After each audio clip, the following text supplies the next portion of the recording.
नंगे पैर बरसात में जब वह कीचड़ में जाता है, महकता हुआ बासमती तब तुम्हारे घर आता है।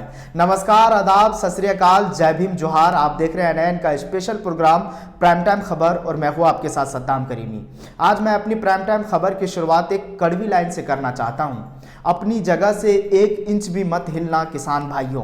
सुप्रीम कोर्ट ने जो कमेटी बनाई है उसके बारे में आपकी सोच बिल्कुल ठीक है। ऐसा मैं इसलिए कह रहा हूं क्योंकि सुप्रीम कोर्ट ने जिस कमेटी का गठन किया है उसके 4 में से चारों सदस्य पहले से ही कृषि कानूनों के बारे में सरकार के पक्ष में अपनी राय जाहिर कर चुके हैं। इस रिपोर्ट में मैं आपको आगे ये भी बताऊंगा, लेकिन इस रिपोर्ट को आखिर तक देखिए। सुप्रीम कोर्ट ने किसान कानूनों पर कुछ दिन के लिए स्टे लगाते हुए एक कमेटी का गठन किया है, जबकि प्रदर्शनकारी किसान यूनियन लाख मना करता रहा कि उन्हें ऐसी किसी भी कमेटी से बात नहीं करनी है। सोमवार को लग रहा था कि सरकार कटघरे में है, लेकिन मंगलवार को जब टीम गठित की गई तो लगा किसान कटघरे में है। किसानों की स्पष्ट मांग है कि कृषि कानूनों को वापस लिया जाए। आपको लग सकता है कि किसान ऐसे क्यों कह रहे हैं और सुप्रीम कोर्ट द्वारा बनाई गई कमेटी को भी सुनना नहीं चाहते, पर उससे पहले कमेटी में शामिल चारों सदस्यों का कृषि कानून पर राय भी बताऊंगा। लेकिन उससे पहले अधिवक्ता ने क्या कुछ कहा है वो जरा सुनते हैं, फिर आगे बढ़ेंगे। किसान को जो लोग बदमाश और खालिस्तानी कह रहे हैं वही लोग कह सकता है जो या तो अन्न नहीं खाता, पानी की बौछारें चढ़ी, लाठियां चढ़ाई। क्या आप इन चीज का समर्थन करते हैं? नहीं करते। 47 डेज से अगर वो इतना जो प्रोटेस्ट कर रहे हैं तो कहीं ना कोई जो है इशू है। अगर सरकार की लापरवाही से एक व्यक्ति की भी अगर मृत्यु होती है तो उसके लिए सरकार जिम्मेदार है। आपने सुना किस तरह से सरकार पर सवाल खड़ा हो रहा है। अब आपको एक कड़वी सच्चाई बताता हूं। कमेटी में शामिल लोगों की प्रतिक्रिया क्या है, सबसे पहले अनिल धनवंत की प्रतिक्रिया जान लेते हैं। क्षेत्रकारी संगठन किसानों का ही एक संगठन के अध्यक्ष हैं। इंडियन एक्सप्रेस अखबार में इनके लिए एक आर्टिकल छपा जिसमें से अनिल धनवंत न केवल खुले तौर पर कृषि कानून का समर्थन करते हैं बल्कि किसान आंदोलन का भी विरोध करते हैं। वे किसान आंदोलन को बिचौलियों और दलालों और आढ़तियों द्वारा फंडेड बताते हैं। इस कमेटी के दूसरे सदस्य हैं भूपेंद्र सिंह मान। भूपेंद्र सिंह मान अखिल भारतीय किसान समन्वय समिति यानी AIKCC के अध्यक्ष हैं। भूपेंद्र सिंह उन किसान संगठनों का नेतृत्व करते हैं जो सरकार का समर्थन करते हैं, जिन्होंने उस वक्त कृषि मंत्री को जाकर अपना समर्थन पत्र सौंपा, जबकि पंजाब, हरियाणा, यूपी के किसान दिल्ली बॉर्डर पर धरना दे रहे थे।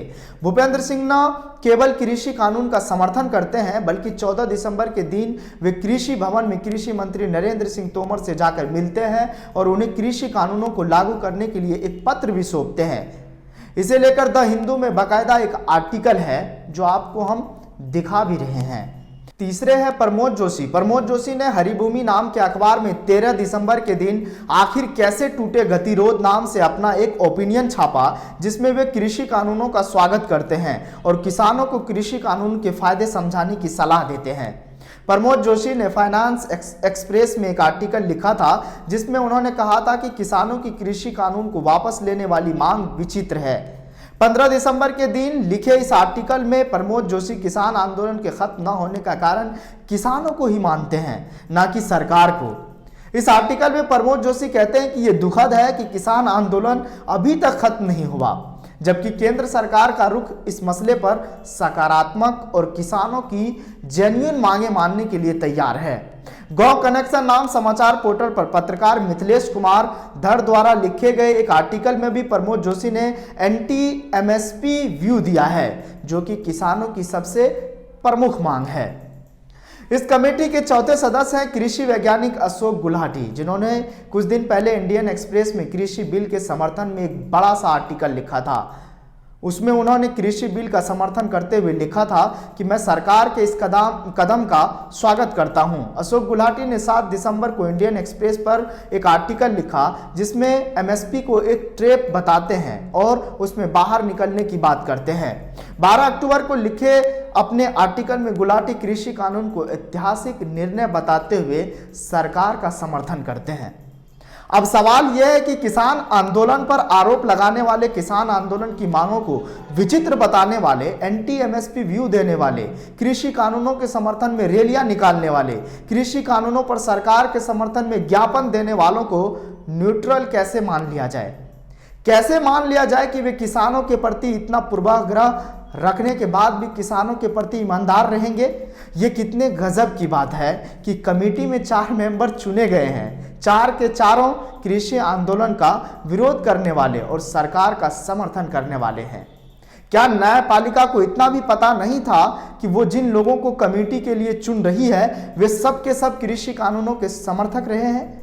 लेकिन इस मुद्दे पर बारीकी से समझाने के लिए हमारे साथ वरिष्ठ पत्रकार तौहीद आलम फोन लाइन पर जुड़ चुके हैं। सर, बहुत बहुत स्वागत है आपका नेशनल इंडिया न्यूज चैनल पर।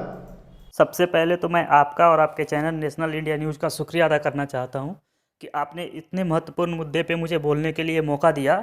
सर, मैं आपसे समझना चाहूंगा, क्या लग रहा है आपको, सुप्रीम कोर्ट ने जो टीम गठित की है इससे प्रदर्शन का हल निकलेगा या और उलझ गया है? क्योंकि किसान हटने को तैयार नहीं है। क्या कहेंगे आप? देखिए सद्दाम जी, आपने जो सवाल किया कि तो देखिए सबसे पहले तो मैं इस पे ये कहना चाहूँगा कि अगर सुप्रीम कोर्ट समस्या का समाधान करना चाहती तो इस पे सरकार को, क्योंकि ये जो लड़ाई है ये कोर्ट की लड़ाई नहीं है। कोर्ट तो इसमें एक माध्यम है जिसके माध्यम से किसान अपनी समस्या का समाधान चाहती है। तो ये लड़ाई सरकार की है। कहीं ना कहीं सरकार, इसमें सरकार का मंशा ये है, सरकार चाहती है कि जो किसान आंदोलन, क्योंकि अभी 26 जनवरी आ रहा है तो उसमें विदेशी मेहमान भी आते हैं, तो सरकार नहीं चाहती है कि कुछ ऐसा हो जैसा कि पिछले साल CNRC के प्रदर्शन को लेके जो हुआ था दिल्ली में ट्रंप के आगमन के समय में, तो सरकार नहीं चाहती है। तो सरकार की कहीं ना कहीं ये एक छिपी हुई मंशा है कि किसानों को वापस कर दिया जाए। और फिर क्योंकि सुप्रीम कोर्ट ने ही अपने बयान में कहा कि हम इस पे परमानेंट अस्थायी रोक नहीं लगा सकते, हम इस पे सिर्फ स्टे कर सकते हैं।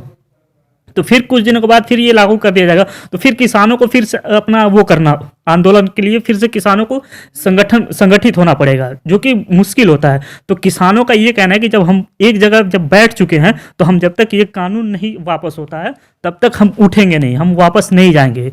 तो इस पे सुप्रीम कोर्ट अगर पहल कर रही है तो सुप्रीम कोर्ट को इस पे तत्काल सुनवाई करनी चाहिए। 2 महीने का समय बहुत लंबा होता है और किसान भी अपनी जीत पे अड़े हुए, वो बिना कानून को वापस कराए वापस जाने के लिए तैयार नहीं है। चलिए, बहुत शुक्रिया हमसे बातचीत करने के लिए। स्वाभाविक है कि किसान और किसान नेता कमेटी में रिपोर्ट को मानेंगे नहीं और उन्हें मानना भी नहीं चाहिए। फिर कहा जाएगा, देखिए किसान और किसान नेता भारत के सर्वोच्च न्यायालय की भी बात नहीं मान रहे हैं। फिर भारत सरकार सुप्रीम कोर्ट की बात मनवाने के लिए अपनी सारी ताकत का इस्तेमाल करेगी। यह सब कुछ सुप्रीम कोर्ट की आड़ में होगा। इसके बाद किसान आंदोलन के सामने सरकार और सुप्रीम कोर्ट दोनों होंगे। आंदोलन को दोनों से निपटना पड़ेगा। इस बीच कॉरपोरेट के पाले पोसे अर्थशास्त्री, पत्रकार और मनुवादी मीडिया किसान आंदोलन और उसके समर्थकों को बदनाम करने की मुहिम चलाएंगे और उन्हें सुप्रीम कोर्ट विरोधी ठहराएगी। यह है कि कॉरपोरेटों के हितों की रक्षा करने की पूरी रणनीति और कार्यनीति है, जो हमने इससे पहले बताया, जिसके पक्ष में खुलकर अब सुप्रीम कोर्ट भी आ गया है। लेकिन निराश और हताश होने की कोई बात नहीं। सरकार और सुप्रीम कोर्ट का पाला अब की बार बड़े सचेत, जागरूक, संगठित और बहादुर लोगों से पड़ा है और उनका सब कुछ दांव पर लगा हुआ है। अब किसान आंदोलन के दुश्मनों की पंक्ति में सरकार के साथ सुप्रीम कोर्ट और कॉरपोरेट हितों के विशेषज्ञों की टीम भी शामिल हो चुकी है। लड़ाई थोड़ी और कठिन हो गई है। जैसे राम ने पेड़ के पीछे छिपकर बाली का वध किया था, उसी तरह यह सरकार सुप्रीम कोर्ट के पीछे छिपकर किसान आंदोलन और किसानों के हित का वध करना चाहेगी। भारतीय इतिहास का यह बहुत ही निर्णायक समय है। हम सभी जन पक्षधर लोगों को अपनी पूरी ताकत के साथ किसान आंदोलन के पक्ष में खड़ा होना चाहिए। यह देश को बचाने का सवाल है, यह जनहित का सवाल है और खेती पर निर्भर 60% जनता के हितों का रक्षा का सवाल है। फिलहाल प्राइम टाइम खबर में बस इतना ही। बाकी तमाम बड़ी खबरों के लिए देखते रहिए नेशनल इंडिया न्यूज। नमस्कार। ये वीडियो अगर आपको पसंद आया हो तो इसे लाइक करें, कमेंट करें, शेयर करें और हाँ, हमारे चैनल को सब्सक्राइब करना ना भूलें ताकि देश विदेश से जुड़ी खबरें आप मिस ना करें, क्योंकि कोरोना काल में 2 गज दूरी, मास्क है जरूरी। नमस्कार।